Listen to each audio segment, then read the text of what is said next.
Desenvolver jogos no ambiente 3D pode ser desafiador, principalmente porque quando se trata do ambiente 3D, nós temos alguns elementos que não são obrigatórios nos jogos 2D, como por exemplo, o World Environment e também as luzes, que são essenciais para que o nosso jogo tenha uma pós-produção e realmente atraia desenvolvedores.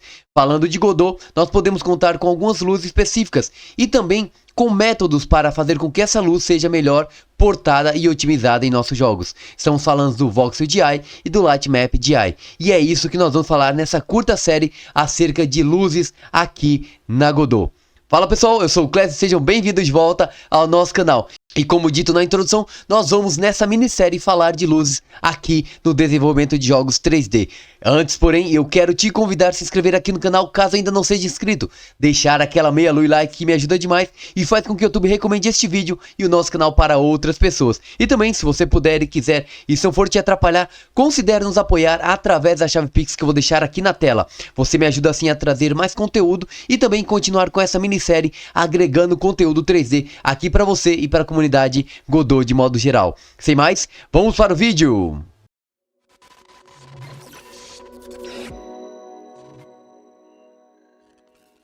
Um dos principais pontos que nós temos quando trabalhamos no desenvolvimento de jogos 3D é entender como se comporta o World Environment, que é o ambiente do nosso mundo 3D, e também a luz principal, aqui chamada de Directional Light ou luz direcional. Perceba, no nosso ambiente aqui nós temos o modelo da Sofia, que aliás foi desenvolvido pelo GDQuest, vou deixar o link aqui para vocês baixarem e também eu mostro em um outro vídeo como importar no Gobot, é na nossa série de plataforma 3D que eu vou deixar aqui nos cards para vocês conferirem também, mas todo esse asset pode ser baixado do GitHub do GDQuest, tá? Eu não vou mostrar como importar porque o foco aqui deste vídeo, dessa série, é falar sobre as luzes. Dito isso, nós temos aqui o nosso personagem, temos um ground que é o Static Body, nada demais, tem um mesh aqui e esse mesh tem um material bem simples, simplesmente para ter esse prototype texture que vocês estão vendo aqui. E nós podemos verificar que nosso viewport está bem iluminado. Não tem nosso World Environment, não tem a nossa Directional Light. Mas quando eu der play aqui na cena, olha o que vai acontecer. E é a pergunta de muitos de vocês. Por que a minha câmera está escura ou em muitos casos preta? Não dá para ver nada. Vocês estão percebendo, né? Tudo está escuro, mas quando a gente compara com o viewport, não é o que eu tenho aqui no viewport. E é curioso. Antes de mais nada, antes que vocês falem, eu já tenho a câmera também colocada aqui, tá? Por isso que está bem renderizado. Sem câmera não vai dar pra ver. Eu vou deletar aqui, só pra gente poder visualizar isso aqui, ó. Vou dar um play sem a câmera, que eu preciso de uma câmera. Senão não renderiza nada, tá? Isso já foi abordado em outros vídeos, por isso mesmo que eu não estou criando com vocês esse ambiente. Mas este arquivo eu vou deixar disponível para os membros do canal. Voltando ao ponto, percebendo a diferença desse mundo para a câmera que estava renderizada lá toda escura? Por que que aqui no ambiente 3D da Viewport está iluminado e tem esse World Environment, esse ambiente onde a gente tem um céu, um fundo aqui e a gente consegue ver bem o nosso personagem? Notem que na Godot 4.0 em diante, eu estou na 4.2, notem que eu tenho esses dois ícones aqui na parte superior. Um deles, essa daqui, é para habilitar ou desabilitar a pré-visualização da luz do sol, ou Sunlight. E tem uma observação interessante, se existir o nó Directional Light 3D adicionado à cena, a pré-visualização do Sunlight vai ser desabilitada, tá? Caso eu fale Sunlight, por costume, é a luz do sol, tá bom? Então ele está dizendo basicamente o quê? Se eu vir aqui na minha Dock Scene e colocar um Directional Light, aqui está o nosso nó Directional Light, vou dar 2 cliques, atentem para este ícone. Ao fazer isso, desapareceu a pré-visualização do Directional Light, porque como dito, se existir um nó Directional Light, a pré-visualização vai sumir, ok? O mesmo vale para o World Environment. Vocês perceberam que ficou diferente, inclusive, a nossa visualização. Vou passar o mouse sobre e vai mostrar que permite habilitar ou desabilitar a pré-visualização do nosso ambiente ou environment. E se existir o nó World Environment adicionado à cena, também essa pré-visualização vai ser desabilitada. Vamos fazer isso para mostrar para vocês o comportamento. O World Environment, 2 cliques. Desapareceu aqui também. E agora vocês perceberam como a imagem ficou mais escura, diferente como estava antes? Por quê? Nós adicionamos o nó, mas não tem nenhum environment adicionado aqui no nosso recurso. Então a gente percebe que há uma necessidade de configurar isso, caso o nó seja criado aqui na nossa Dock Scene. E aqui entra o questionamento de muitas pessoas. Se eu preciso adicionar um nó Directional Light e um nó World Environment, então para que eu tenho a pré-visualização aqui ativada? É muito simples. Ao clicar sobre ela, você vê que eu posso apagar ou ligar, né? Ligar ou desligar, melhor dizendo. Mas eu tenho esses 3 pontinhos aqui do lado direito. Vocês estão vendo? E tem a opção editar Sun, o sol, e Environment, o ambiente. Então eu vou clicar e a Godot vai mostrar a pré-visualização do sol, Sun, e do ambiente, Environment. Estão vendo aqui? De um lado o sol, do outro o ambiente. Eu vou simplesmente dar um pouco de zoom menos aqui para a gente poder enxergar o comportamento no nosso cenário mesmo, tá? Só para a gente poder realmente enxergar isso aqui. Bem, trazer um pouco para cá, só para vocês poderem enxergar o comportamento aqui no nosso modelo. Aqui está o nosso sol e simplesmente passando o mouse, meu cursor vai mudar, eu posso mudar a posição do sol. Estão vendo como a sombra está mudando no nosso modelo 3D? Inclusive o highlight também, porque eu estou mudando a posição que o sol se encontra, tá? Ó. Estão percebendo ali também o sol aparecendo aqui, ó, neste canto? Está indo para trás, a gente está fazendo um contraluz. Então isso muda a posição do sol, tanto em angular altitude como azimuth, que é a posição dela em relação à abertura. Olha só como está ficando diferente aqui, sempre observando o nosso modelo. Eu posso mudar ainda a cor, colocar um sol mais de pôr do sol, por exemplo, é mais alaranjado, né? Para cá. Isso vai influenciar diretamente o meu modelo. Posso ainda adicionar a cor aqui no nosso watch, sem nenhum problema. Não é o caso, vamos deixar assim mesmo. E a energia que esse sol vai estar emitindo, mais ou menos forte assim em relação à iluminação, tá? Então o padrão 0 deixa tudo escuro, não tem sol. Mas eu posso deixar uma intensidade aqui considerável de 1, que é o padrão. É um pouco mais amarelado aqui, mais interessante. Tem ainda a distância da sombra. Estão vendo a sombra do nosso modelo? Eu vou aumentar isso aqui para uns 500. E ela ficou mais desfocada, justamente porque a projeção dela fica mais suave justo pela distância. Se a gente colocar 30, por exemplo, ela vai ficar mais dura, tá?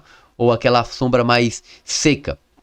E até aí eu estou mexendo e pré-visualizando. Mas se eu venho aqui e desabilito, some. Se eu adiciono um nó de Directional Light, eu tenho que refazer toda essa configuração. O que é interessante dessa pré-visualização é que abaixo de tudo isso nós temos um botão Add Sun to Scene. Vai ser adicionado um sol, uma Directional Light, com essas configurações que nós temos aqui. Eu vou clicar sobre e reparem que aqui foi adicionado exatamente a configuração que nós tínhamos anteriormente. Se abrir aqui no inspetor eu tenho a Directional Light já configurado com Max Distance de 30, que era o que estava anteriormente.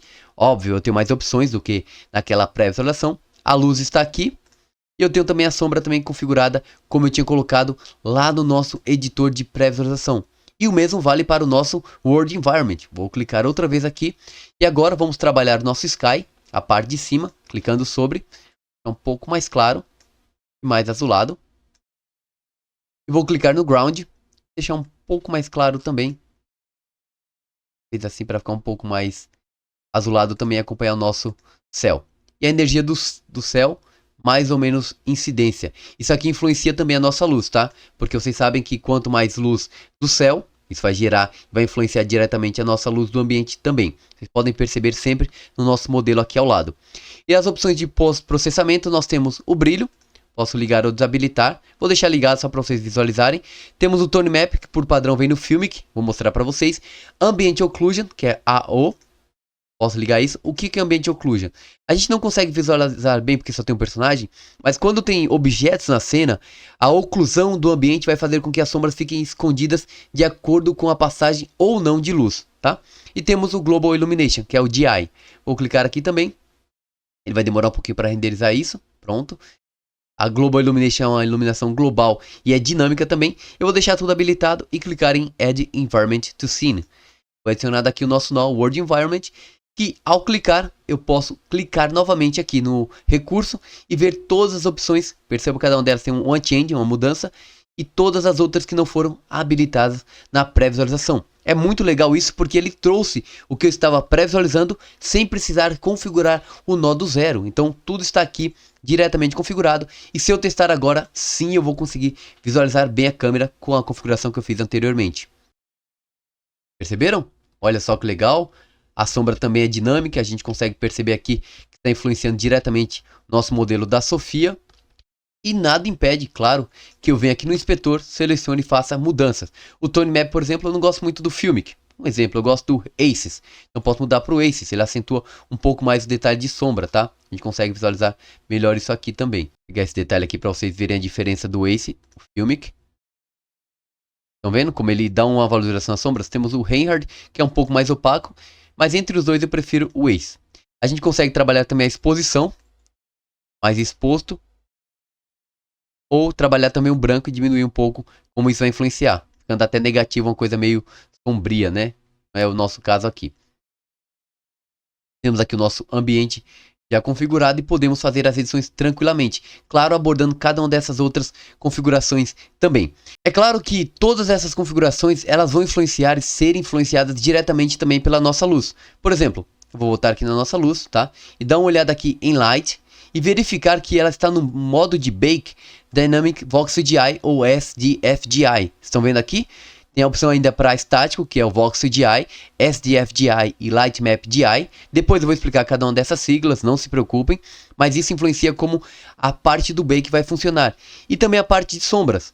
Se eu não habilitar a sombra, olha só como vai ficar aqui, ó. Mesmo que o ambiente tenha sombra, eu não consigo visualizar a sombra aqui no nosso cenário. É só. Vou ligar de novo. E aí ao ligar eu tenho as opções de configuração de sombra normalmente. O desfoque da sombra. Olha, mais interessante do que tão duro como estava. A opacidade para deixar um pouquinho mais claro. Então você consegue fazer essas configurações que não são habilitadas na pré-visualização aqui diretamente no nosso nó.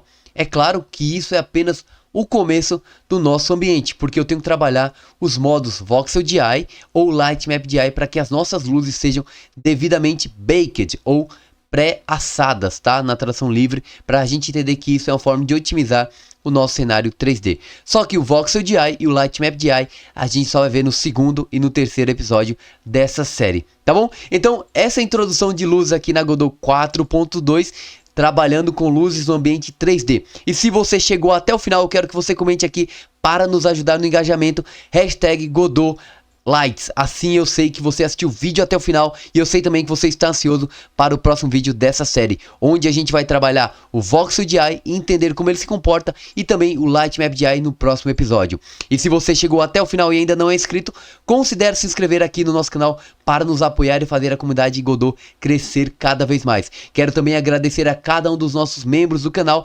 Graças a vocês a gente tem conseguido trazer muito mais conteúdo aqui, e aqui está a lista de cada um deles. Muito obrigado pelo apoio, pelo carinho e por sempre estarem apoiando nosso conteúdo, não só assistindo, mas também financeiramente. A todos, muito obrigado, até o próximo vídeo e valeu!